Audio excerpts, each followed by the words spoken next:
Now, chapter 26 is an enormously important chapter, and the first verse is very impressive. We mentioned it before.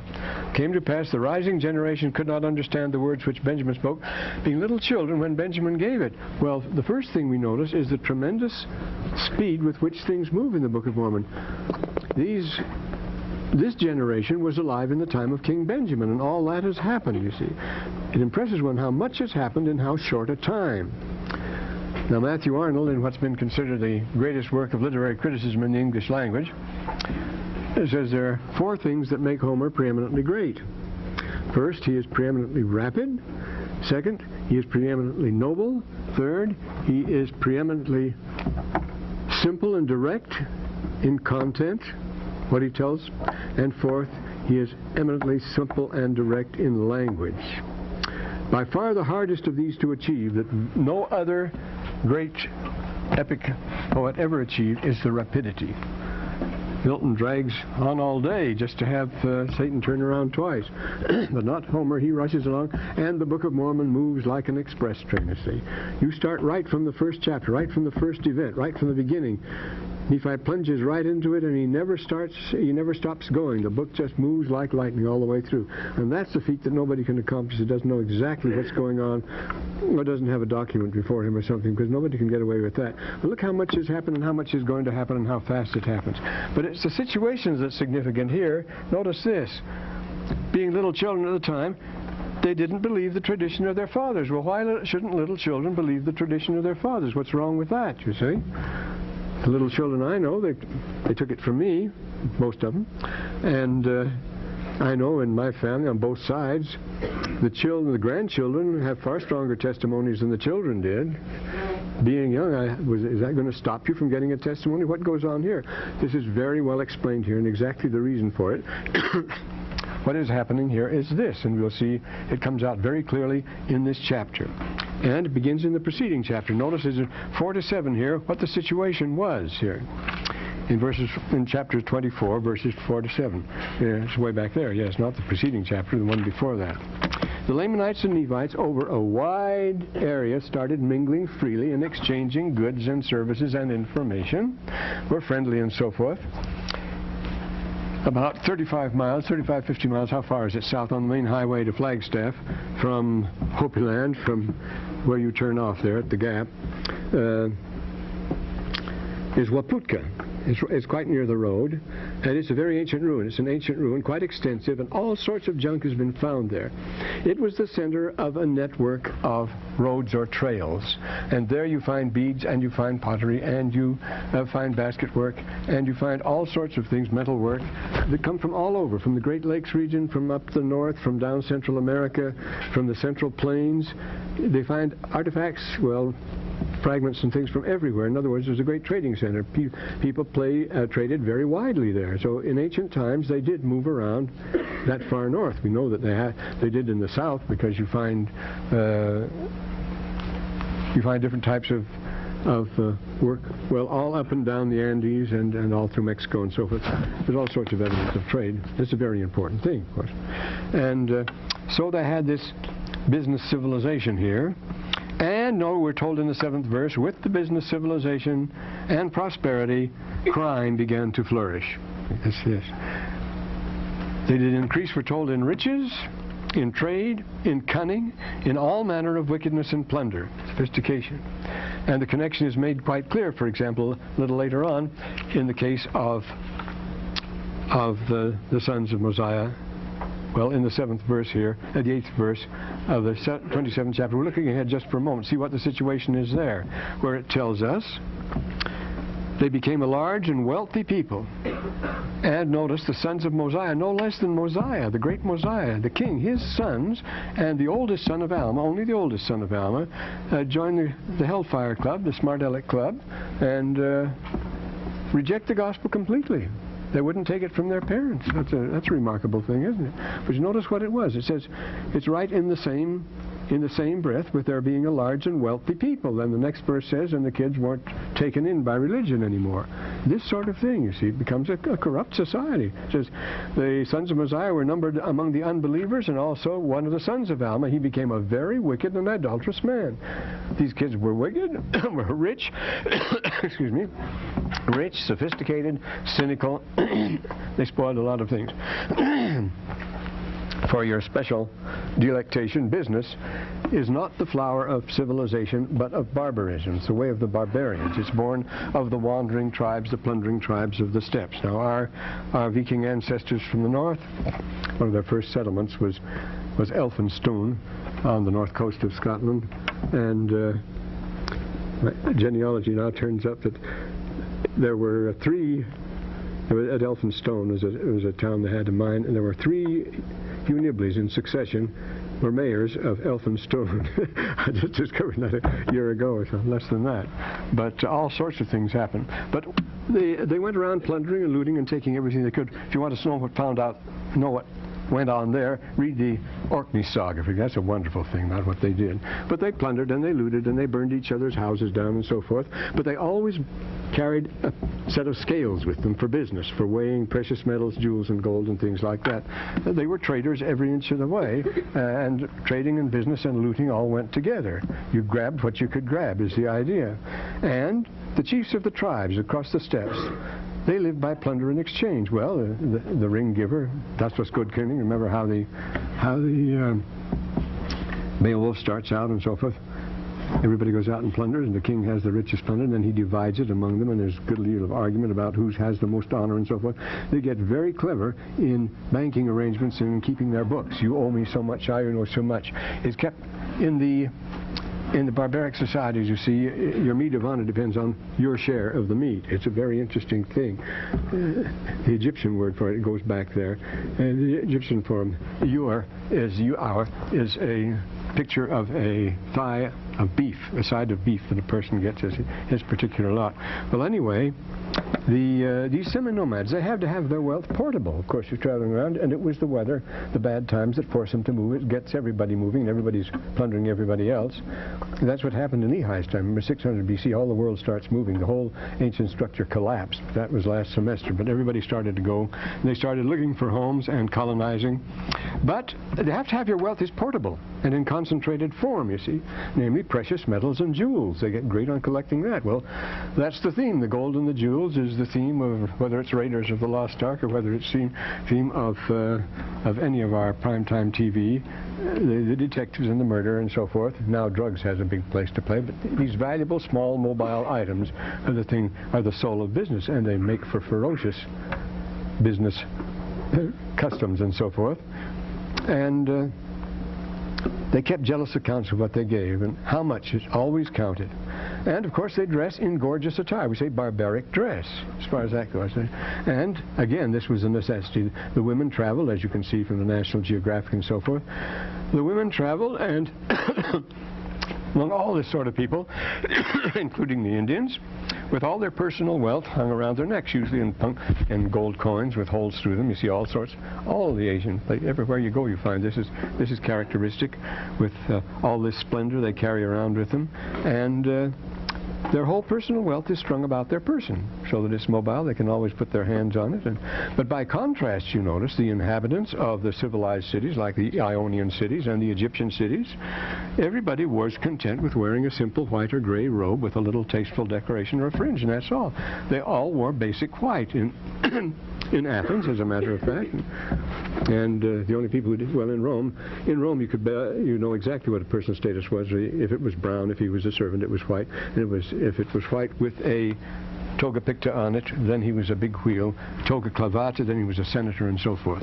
So we say a business civilization is not the fine flower of civilization, or is civilization a product of business? It's the other way around. It's essentially barbaric.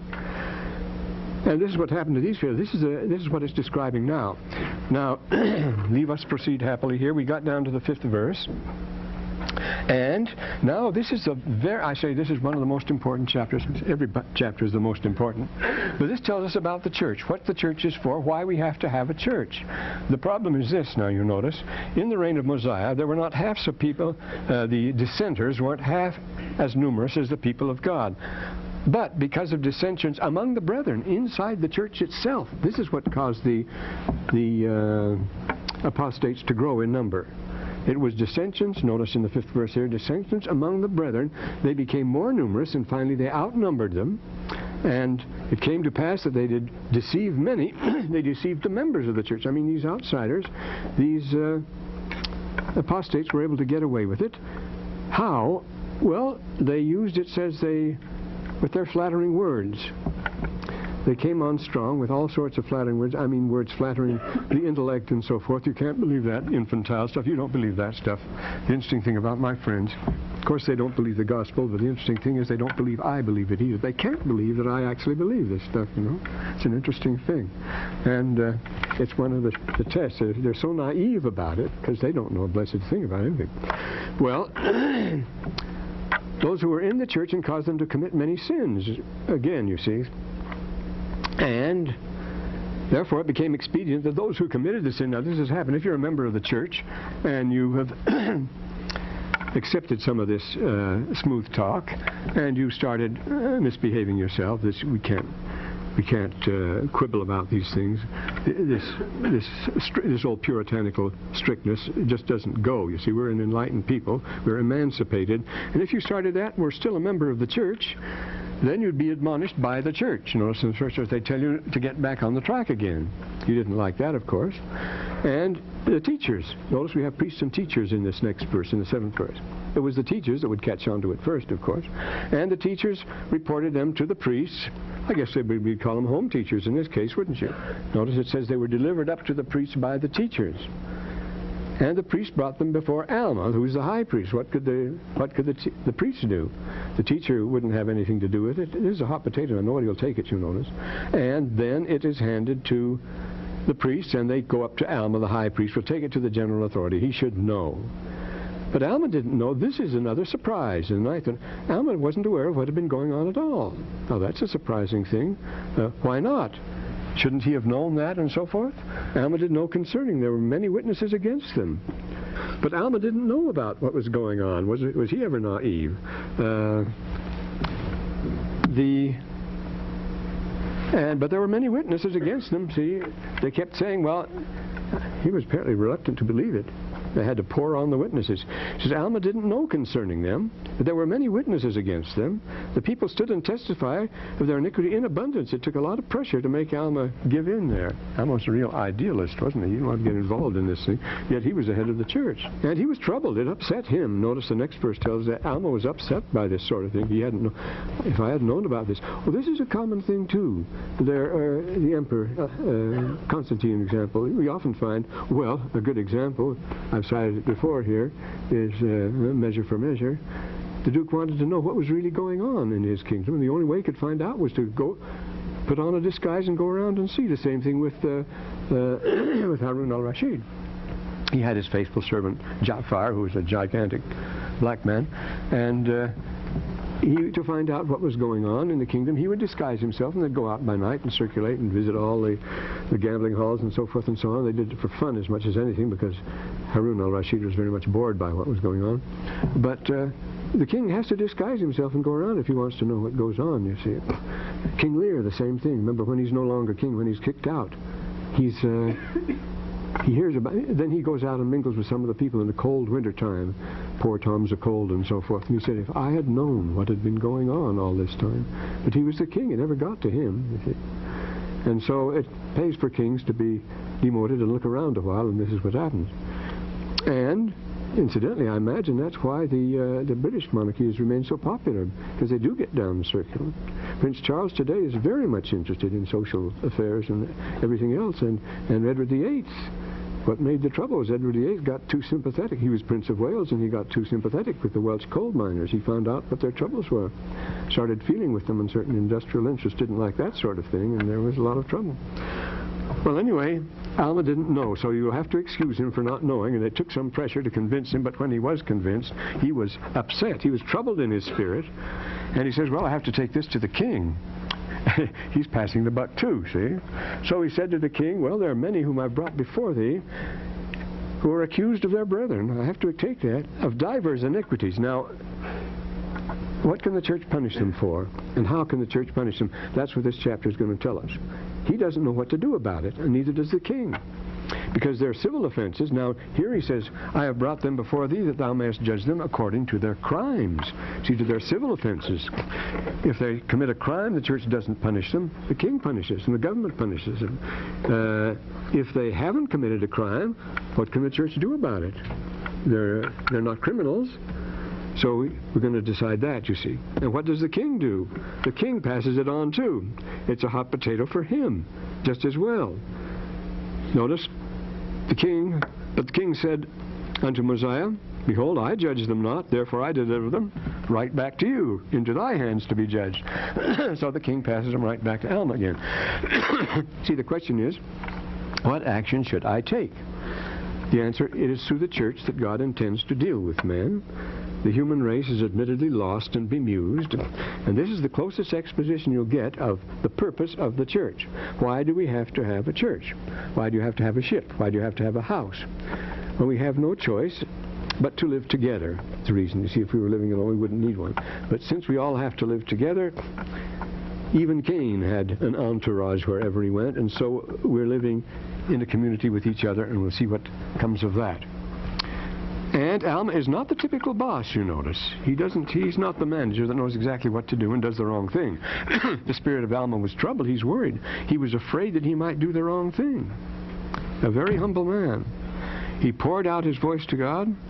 Notice he says he feared that he should do wrong in the sight of God. Well, how many leaders, how many great men, bosses, managers, and so forth, are in constant fear that they'll do wrong when they're faced with a problem and so forth. They may not know how to solve it, but the idea of doing wrong, nobody does wrong anymore, as you know. They deny all guilt. No matter what you do, you make caught with your hand in the till, you deny every charge, because the lawyers tell you always, only fools plead guilty, always say nothing. You're innocent. Well, anyway, he's worried about it. He feared that he should do wrong in the sight of God. So he poured out his soul. This is where we take it to the Lord, of course. And the voice of the Lord came to him and telling him. This is in the manner of the Doctrine and Covenants. Joseph Smith wants to know, and he asks. And it came to him, and thou art blessed because of thy exceeded faith in the words alone of my servant Abinadi. Now, what about childish faith? What about being gullible and so forth? He believed in the words alone. He saw no evidence, no proof or anything like that.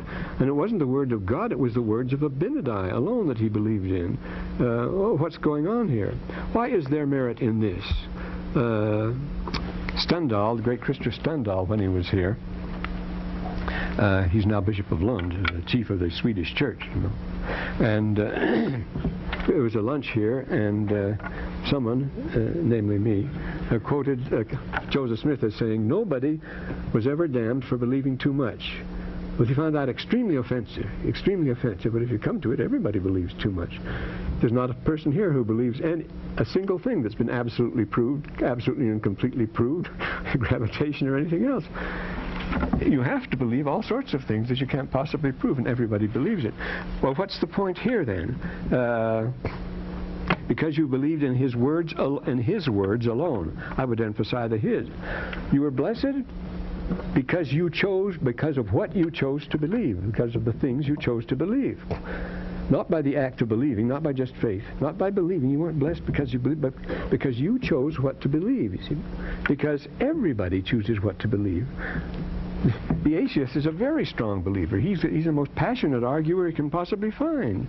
The positivists, where will you find greater faith and firm conviction than among economists? No two of them agree, but boy, they can give you the straight thing. You see, you find faith all around you. You must believe in something, and everybody does. But he says, blessed are you because of the things you chose to believe. You chose to believe in the things that Abinadi taught. He could have chosen all sorts of other things. So it isn't just because he's naive and gullible, but it's you're blessed because of what you choose to believe, and it's up to you to choose what you believe. Because I say everybody does.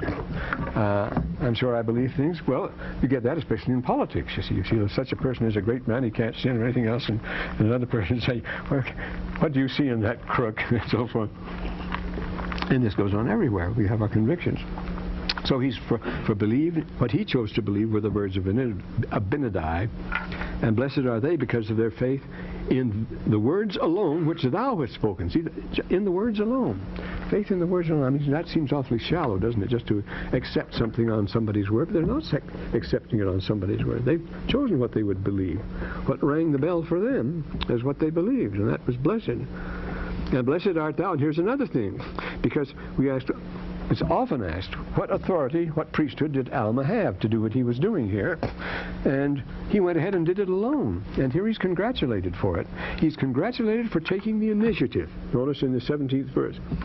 Blessed art thou, because thou hast established a church among this people, and they shall be established, and they shall be my people. He's going to accept them.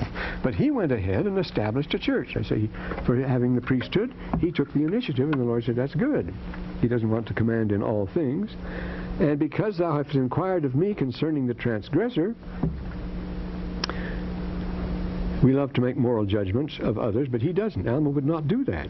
And he says, you're blessed because you've asked me concerning these things. Now thou art my servant, and I covenant with thee.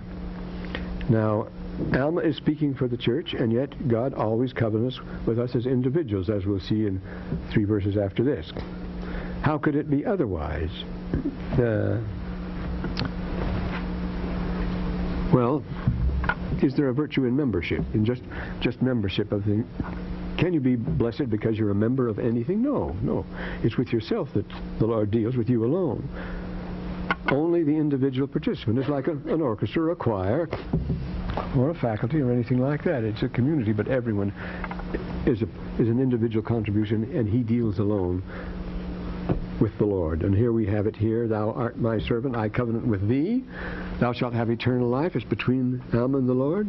And thou shalt serve me and go forth in my name, and shalt gather my sheep, you see. So, and then in the next verse he says, who is acceptable to me should be acceptable to you. And he that will hear my voice shall be my sheep. And him shall you receive into the church. He says, shall ye receive into the church? For behold, this is my church. We're here all working together. If anyone wants to come back, he says, the door is always open. Whosoever is baptized shall be baptized unto repentance. Whosoever ye shall receive and shall believe on my name, him will I freely forgive. And if I forgive him, you must forgive him. So again, you see, the door is always open here. And at baptism, and I'll receive them again. And I will take upon me the sins of the world, for it is I that hath created him. See, I am the one that hath created him. And it is I that hath granted unto him that believeth unto me, unto the end, a place in my kingdom. Notice what he says, in the singular, I grant unto him that believeth unto me. He's not talking about the church as a whole here. To the individual, he says, Alma, the deal is between you and me, and I'll grant into anyone that believe unto to the end a place at my right hand. Here's a personal relationship. I'll grant to that individual who believes on me. Here's your atonement, you see, which is the place at the right hand. That's the yeshiva. That means sitting down with God. Yeshiva, that's the word that's translated as atonement in the Old Testament. Yeshiva, when you go in and sit down with God, that's yeshiva. That's an atonement. When you become at one, an individual again. Well, and behold, in my name are they called. If they know me, they shall come forth and have a place eternally. It's 100% up to the Lord himself. It's, I will make the decision. I will decide who is righteous and who isn't, as he says in Isaiah. Don't tell me who are my sheep and who not. Don't tell me who are the people of God, who are the good people and the bad people. He says, that's for me to decide. That's not for you to decide. Because it's the easiest thing in the world to say, are you on the Lord's side? We are God's people, and so forth. This is the Lord's university. That used to make Harvey Taylor furious when he first came here, calling this the Lord's university. He thought that was a gross insult to the Lord.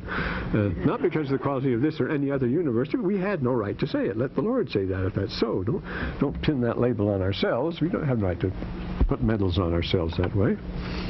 It shall come to pass that when the second trump shall sound, then they shall that never knew me. Oh, this is the second one. That never knew me shall come forth and stand before me.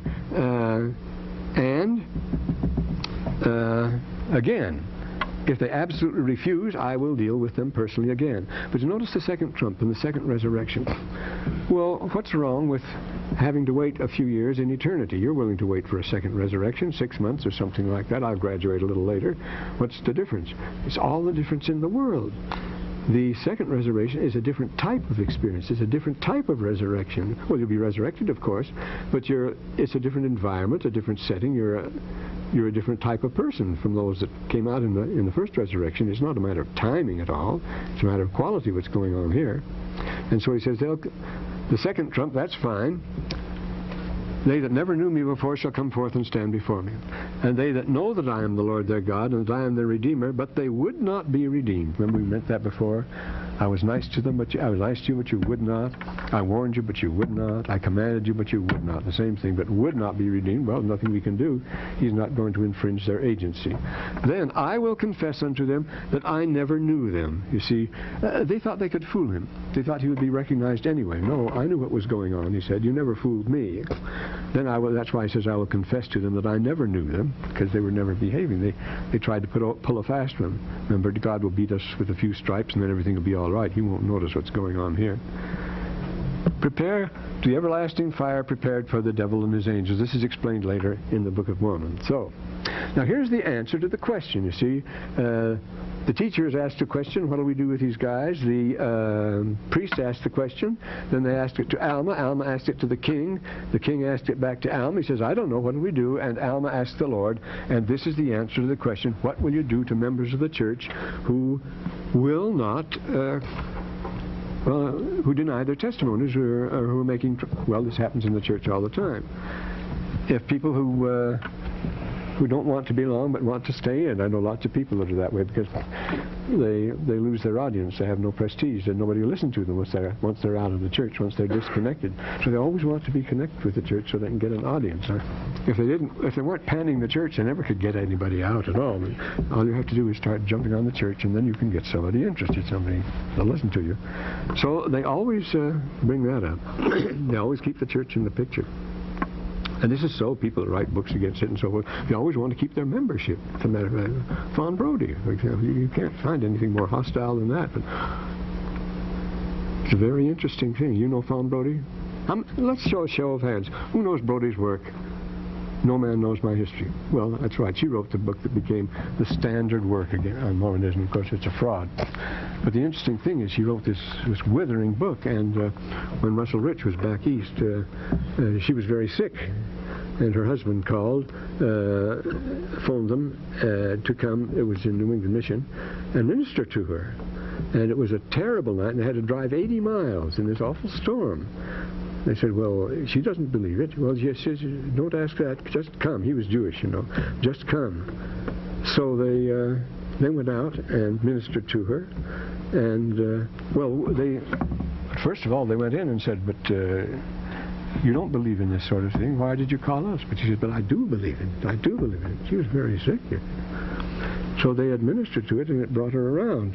And the next time they visited her, she came up to them with a cigarette, gay, and wasn't I silly the other night, she says, this sort of thing. So this is the thing you deal with. And they will not, so what do you do with people like that? They're still members, but they're not cooperating, and this is the answer. Therefore I say unto you, if they will not hear my voice, the same will not be received into my church. The only thing you can do is excommunicate them. There's nothing else. No punishment, no penalty, no sentence or anything else, just excommunication. That's what they want after all, they're after.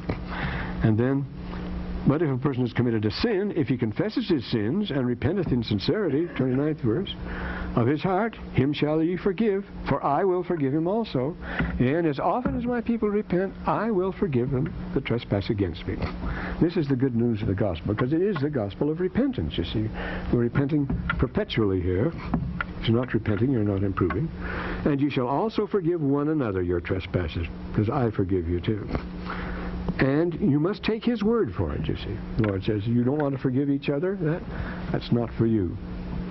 For verily I say unto you, he that forgiveth not his neighbor's trespasses, when he says that he repents, the same hath brought himself under condemnation. Well, he says he's repented, but he hasn't really repented, so you don't forgive him? No, that's not for you to judge, he says. He's condemned himself then. You know the guy's a hypocrite. You know he's made trouble for a long time. So he says, oh, I'm repenting all right, and so forth, because he wants to get back into the church and have some influence. And you forgive him his trespasses. The Lord says forgive him. And if, when he says he repents, the same hath brought himself under condemnation. See, he's condemned himself then. If he said he repents and hadn't, you must take his word for it. Because I say you must accept him. And then if he hasn't, if he's been lying, he takes the consequences. He's brought himself under condemnation. Now I say unto you, go, and whatsoever will not repent of his sins shall not be numbered among my people. He'll be struck off the records. And it came to pass that Alma wrote them down, made the records, and he kept them, like the Doctrine and Covenants, like the IQS here. And you notice the interesting thing, that he might judge the people of that church, because remember, he established his churches far and wide. He couldn't be in all of them and visit them. So there are various churches. That's why he established the preachers and so forth. And he wrote down for his particular branch, for the church he lived in, he wrote down the record for them. He wrote these words down that he might judge the people of that church according to the commandments. So there are many communities of like-minded people, many churches here. Well, Alma wrote them down that he might have them and that he might judge the people of that church. And it came to pass that Alma went and judged those that had been taken in iniquity. It had to be their acts and so forth. The church is not a corporation that answers for my beliefs. That's what St. Augustine taught, you see. He says, whatever the most people believe, we can believe, and believe it without any doubt at all, if the most people believe it. He says, I know that I'm a Christian, inter quos et me, he says, because I'm received by them. Any community that receives me, then I'm sanctified. I receive my testimony because I identify themselves with the church. Of course, this is the doctrine of the Catholic Church. The church as an institution is its own proof, its own evidence of divinity. The other, the theological and so forth, is actually secondary. You come on to that quite a bit. But I'm a member of the church because I believe, but I don't believe because I'm a member of the church. It's another way around, you see. And in Catholic countries, it's very common. People believe what they can because of the church. And but if you have anything to do with the church, it's because you believe. Well, we go on here. Now here is the doctrine of the two ways. I have to move on. Alma did regulate the affairs of the church, and they had peace and prosperity, and the church they walked circumspectly. Now Alma and his fellow laborers who were in charge of the church, they went diligently teaching and suffering. But look at this. Alma, with all his authority and everything else, they're being persecuted. Alma's being persecuted, going around teaching the others, making them a bad time. They're greatly outnumbered now. They've caused up a lot of dissent. They've caused a lot of concern, cutting all these people off the church and so forth. There's real trouble here, and they've got enmity where they go. And it says here, as they went around the church, teaching the word of God in all things, suffering all manner of afflictions, they were persecuted by all those who didn't belong to the church of God. That's no obvious advantage in membership anymore, was there? You know, that didn't give you an advantage. Now, you see all these guilty people, as we said from Rochefoucauld yesterday. We can forgive those who wrong us, but never those we have wronged. And the apostates are really bitter, as you know. And these were bitter apostates, and they were numerous now. And and they did admonish their brethren, and were also admonished. You notice it wasn't a case of dominant and submissive here. Just last night, I was reading a very interesting thing in Philo of Alexandria. Nobody ever reads Philo. But he says, Esotes mater dicastune. Equality is the mother of righteousness. Very interesting thing, because it's inequality that starts men fighting among themselves and abusing themselves and being ambitious and climbers and competitive and making dirty stories about each other and so forth. I mean, mean things about each other and the like. My youngest son, to his great surprise, ends up managing a large hotel in Guam and some other things with it. He says, 95% of the problem of management is these troubles that people make for each other. Is all this sniping that's going on, all this ambition and so on. It's the reason he's never took a business course in his life or anything like that. But the Japanese owners found they could trust him, and so they put everything onto him, and he says, that's the whole thing all the day long. If it wasn't for that, management would be a breeze. But it's all the personalities, all this bitterness that goes on. It says here, they were admonished they admonished their brethren and were also admonished by them. So it's this equality. There's not somebody laying down the law to you and you laying down the law to somebody below you, or you lick his boots and somebody else does yours. Not that at all. There was this equality, and we're going to have a lot. That word equality occurs a great many times in the Book of Mormon. But I like that from Philo, where he says, isotes. Isotes, that means equality is the mother, the mater of dikaiosune, of righteousness. Or the sins which he had committed, being commanded of God to pray without ceasing and give thanks in all things.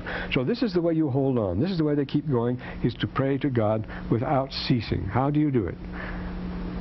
Without giving, incidentally, again, praying to God without ceasing. Is this what the Arabs call the fatra? The fatra is when you never stop mentioning the name God, no matter whatever you do all day long. Well, that's when you're sawing, when you're walking, when you do any repetitive action, whatever, you just keep saying Allah, Allah, Allah, Allah, Allah. Well, what do you mean praying without ceasing? Well, it's simply you continue the practice of prayer. It's like saying they went on having breakfast every morning without ceasing. That means they didn't eat breakfast all day and all night, but they did it without ceasing. Or he brushed his teeth. He constantly brushed his teeth. Again, it doesn't mean 24 hours a day. The interesting thing is, of course, in the Semitic language, in Arabic, the only way you can say continually or continue or go on doing a thing is la zala or ma zala. He did not cease. He did not cease. Ma zala yaktabu. He did not cease writing. That means he wrote from time to time. He wrote regularly. Or Alma. He would say la zala ma zala Alma. He didn't cease studying. Or Yatagalam, that's the active form. Or he didn't cease educating himself and so forth. So we have these practices. We continue that. You see, he continued to take his medicine, one pill a day, one aspirin a day. But he continues, and it doesn't mean constantly. So they continued in prayer without ceasing. That doesn't mean that they had a monastic fanaticism here or anything like that. Well, now the next chapter. Now the persecutions get pretty bad now. This gets very important, this next chapter. The persecutions here. And here we recognize the source of pride and haughtiness, which are inflicted on the church by the unbelievers, became so great that the church began to murmur. They didn't like it, and they complained to their leaders. This is going too far. And Alma said, lay the case before King Mosiah again, and Mosiah consulted with the priests. So they're having another conference on these things. This is the clue to the apostasy, for example, the Donatists on the right. How do you handle them? The Grosskirche, well, of course, the usual thing was persecution, just wipe them out. St. Augustine recommended. See, the Donatists were making trouble. They had a different doctrine. They believed they weren't living the pure life of the early church, and the Donatists were strict old-fashioned Christians. So St. Augustine recommended solving the Donatist problem by killing them all. And so 400,000 Donatists were slaughtered in North Africa because they practiced Christianity in too strict a manner. Some business, yes, Brother Taylor. What exactly did... I know somebody's name now, Brother Taylor. Yeah. What exactly did Mosiah's priests do? Were they members of... Oh, they'd been appointed by Alma. They'd been anointed by Alma. Every one of them, it says. They had to be, yes. So were they like a group of high priests? Yes, no, they had a council. Of course, he brought them. They consulted together, yes. Remember, each one was appointed. They were appointed to, there could have been more than one, to lead the churches and so forth. And they come together here. They have a conference. So Alma was one of them. He was the high priest. He was one to begin with. He was the priest of Noah, but it wasn't Noah that made him that. And the king sent a proclamation. A, no unbeliever should persecute any member of the church. B, no member of the church should persecute anybody. And here we are. There should be no persecution among them. That there should be an equality among all men. There's your theme of equality there. If we're going to have righteousness and judgment, there should be an equality among all men. A very hard thing to achieve. Then they should let no... Are you going to achieve this just by making rules? No, and it doesn't work, of course, as we'll see. But this is the best you can do. That they should let no pride nor haughtiness disturb their peace. Oh, first of all, in verse 3 here, the second point was, throughout all the churches, there should be no persecution among them. Yeah, there should be equality, and then the second is equality. They should let no pride or haughtiness disturb their peace, that every man should esteem his neighbor as himself, laboring with their own hands for their support. Now this shows where the inequality comes from. So it's an economic thing again, you see, laboring for their own hands. And this means that we do not have a professional priesthood. We're told that the priests Back a little ways, we're told that the priests also labored for their support. This recognizes the source of this pride and haughtiness, you see. Because remember, the people of the church were following the old order of Alma. Remember when Alma went out and followed and established his modern model church in the wilderness, where they were all humble and equal and so forth, just like the Qumran community. We saw that. They were driven out. They came to Zarahemla, but when he established the church there at the request of the king, it was on that order, with that same humility, with this rule that everybody should labor with his own hands, including the church, the officers and everything else. And this is what they found offensive, and this is what led them to persecuting and so forth. This is what led to the pride and haughtiness of those who were more successful, because the others weren't striving for success. And the priests, notice the 5th verse, the priests and teachers would labor with their own hands for their support. Well, that they didn't like at all, you see. That's much too austere, much too old-fashioned, this equality. There aren't, a rich Hopi would be something to laugh at. There is no such thing. Hopi can't possibly get rich. If one has corn, we all have corn, and that's it, he says. And no professional clergy either, see. And what did they abound in? They abound in the grace of God. We're promised that if we do that sort of thing, but not willing to trust it, as Brigham Young says. People that say, I trust the Lord, but I feel better with money in the bank. Well, that may be true, but that's not the way the Lord wants it. There began to be much peace in the land among them. And the Lord did visit them and prosper them, and they became a large and wealthy people. There is the paradox again, that these people that don't set their hearts on wealth, that don't strive for it at all, they become the large and wealthy people. And again, Brigham said, I could easily make this the richest people in the world, but I'm afraid it would destroy them. As a people, large and wealthy people, but it doesn't say they have large, great fortunes among them. Did you realize in 1987, we doubled the amount of billionaires in this country from 29 to 49. 49 billionaires? $1 million, 1,000 times? You must have worked all day long for that. Must have worked overtime to have $1 billion, $1,000 million. Can imagine that. You see, how could you earn $10,000 a minute during the working day? Must be awfully hard working. Making shoes, etc. Repairing them. Well, a large and wealthy people. Now the sons of Mosiah. Now here you are. This is what the situation was. You notice, the sons of Mosiah were numbered among the unbelievers. Well, they were in the large and wealthy one. Their fathers were the leaders of the church in the kingdom, and they shared the wealth. Of course they did. And he was called Alma, named after his father, and one of the sons, and the sons of Mosiah of all things, and Alma. Nevertheless, they became very wicked and idolatrous man. He was a man of many words, very clever, very flattering, great talker and so forth. Yeah, very popular. Speak flattering words to the people, therefore, it's like at a Beverly Hills party, everybody speaks so flattering to everybody else. Therefore, he led away many of the people to do after the manner of his. He was the glass of faction. He was the Alcibiades. He was the Beau Brummel. Everybody imitated Alma, apparently. This is the sort of thing that happens, the height of fashion. And this became a great hindrance to the prosperity of the church, stealing away the hearts of the people, causing much dissension among the people. Now, this is the public. Why wasn't he locked up for this? Why wasn't he punished? Perfect right. He was the son of Alma, mind you, and he got the sons of Mosiah to doing the same thing. Why weren't they locked up? Their parents had the highest authority in the state. Was it because they were being spoiled? They must have been spoiled in the first place. Alma neglected some things because he didn't know about the troubles in the church and so forth. And it came to pass, well, but they went around secretly too, making it even worse. He did go about secretly with the sons of Mosiah, seeking to destroy the church. What a strange, why would he do that, you see? To lead astray the people, well, just ask hundreds of apostates. I know plenty of them. Contrary to the commandments of God or even of the king. Here they're going together, this group, like a gang of young men. The Egyptians call it a jamal, a gang of young men. There's lots of trouble like this in Egypt on the village and town level, and the wisdom literature is full of it. These gangs of young fellows that go around disturbing things and having their fun. It's because they're full of spirits and so forth.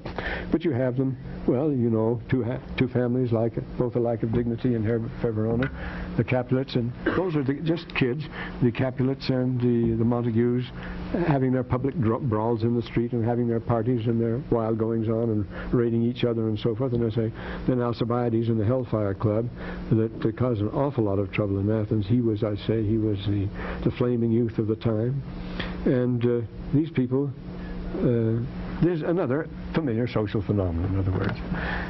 It got so bad, right at the beginning of the Roman Empire, at the end of the Republic, it got so bad that Augustus, the first emperor, established the Juventus. The Juventus were youth clubs all over the empire, all over the Mediterranean was the Juventus, and you were required to join one, and they were activities of athletic, educational, and so forth. And Juventus, they made a big thing of the cult of the membership and the rings and the tokens and so forth to interest the youth, and some of them went pretty wild. And then later, there were those in, for example, and you wore your badge and your signs and this thing, the wild haircuts they had. In Crete it was that the sign of this particular society that spread all over the land was to go stark naked. That was not a very good defense, but they were showing how smart-aleck they were. See, they defied all conventions and everything else. This is a familiar phenomenon in the ancient world, the Juventus. And I said unto you, they were going about rebelling, and an angel stopped. The only thing that would stop him to be an angel, his father wouldn't do any good. I mean, they could appeal. I mean, you appeal to such people again and again. It's not going to help. He appeared to them as it were in a cloud. Now this is an interesting thing. We mentioned before that what makes a miracle is timing. The damming up of the Jordan was a seasonal affair. The drying up of the Red Sea, where the bitter lakes come when the wind blows and so forth, that had happened before. The bubbling up of the waters where the crippled man was going to be healed and so forth. These things do happen, but they happen just at the right time. Well, the quails at Sugar Creek, when the pioneers crossed, they were going to starve to death, and all of a sudden came this tremendous grove of quails, and they were perfectly tame, and that saved their lives. The quails do that from time to time, or the grasshoppers and the seagulls. That was a rare event, but it does happen in the course of nature. But it's the timing of it that makes it a miracle. The timing happens just when you want it to happen. Well, healing, for example, people get well, people get over various things, cancer and so forth, but when it correlates very closely with an administration, that makes it a miracle. And the same thing here. It was an earthquake. It was earthquake country. The earthquake, and there was a lot of dust in the air. There was a cloud and a voice of thunder. You heard a tremendous roar and an earthquake, and you notice they didn't understand. They couldn't understand. They all fell down. It seems to be one of those periodic earthquakes. They all fell down to the earth and understood not the word which he spake to them. But these are correlated, you see. These are correlated from the other side. When the Lord can see, or somebody else can see a comet on a collision course with something, you can predict it, you can prophesy it, you know when it's going to happen, you see it happening already. It's happened as far as you're concerned. It's absolutely certain. So the miracle and the miraculous, the element of time, is a very important thing there, isn't it? And here it just happens that, and they fell to the earth and understood not the words he spake, but Alma understood. He passed out, and the angel gave him a good dressing down and talking to. Why do you persecute the church of God? This is my church I will establish, and nothing shall overthrow it, period. No, nothing shall overthrow it, save the transgression of my people. And you are transgressing, Buster, he says to him. You are transgressing. But notice, it is not absolute promise that it's my church. Therefore, since it's my church, nothing shall overthrow it. It doesn't say that at all. It says nothing shall overthrow it, save the transgression of my people. That can overthrow it. And we forget that. We say we have the guarantee and so forth and so on. Here's a long sermon without scriptures. It says, Alma has prayed with much faith concerning... See, Alma was terribly worried about his son. He couldn't appeal to him directly. It didn't do any good, so all he could do was pray to the Lord, just as he prayed about the wayward members of the church. And he's prayed at his answer that the prayers of his servants might be answered according to their faith. Now, behold, can ye dispute the power of God? Doth not my voice shake the earth? Can you not also behold me before you? I am sent from God. Now, he says, here is Moroni cites, just as Moroni cites the scripture to Joseph Smith, he cites past history here. They do that, remember, for our profit and learning, or to read from Isaiah and so, well, see, time is up. He says, go thy way, then remember. These are the things of within recent history. These are the things that he would remember. It isn't crossing the Red Sea or Moses or even Lehi leaving Jerusalem. This is things he knew about from immediate experience, namely his father's. He remembered the captivity of thy fathers in the land of Hilam, where Alma was in charge, and they were in bondage, and he delivered them. Now I say unto you, go thy way and seek to destroy the church no more, that their prayers should be answered, and this even if thou wilt of thy own will be cast out. Very interesting here. Why are apostates not satisfied to go on their own way, and so forth. He said, "Go thy way, seek to destroy the church no more. Even if you want to be cast out, don't seek to destroy the church." So, and Alma and those that were with him fell again to the earth. The earth was shaking. It was giving them a bad time. So great was their astonishment, and the voice of thunder which shook the earth, always goes with earthquake, of course. But again, it's this correlation. We mentioned that before. Remember the idea from the Talmud that when men misbehave, the idea of nature, the girls dancing and so forth, and if you miss that, and then it said, and from our and all this trouble, the upset of nature, and comes from what's the word he uses? It is progeny of evil. Comes of our debate, of our dissension. This will produce it. If men misbehave themselves, nature will misbehave themselves. You can see why. See, because they're setting themselves against nature. We're saying all nature cooperates. The stars in their courses take their courses, but you don't fight against their courses any way more than you drive the wrong way on the freeway at rush hour. That's what you're doing. If the nature is going its way and all things are obeying their proper course, and you decide to set out in another way, you'll find yourself in real trouble.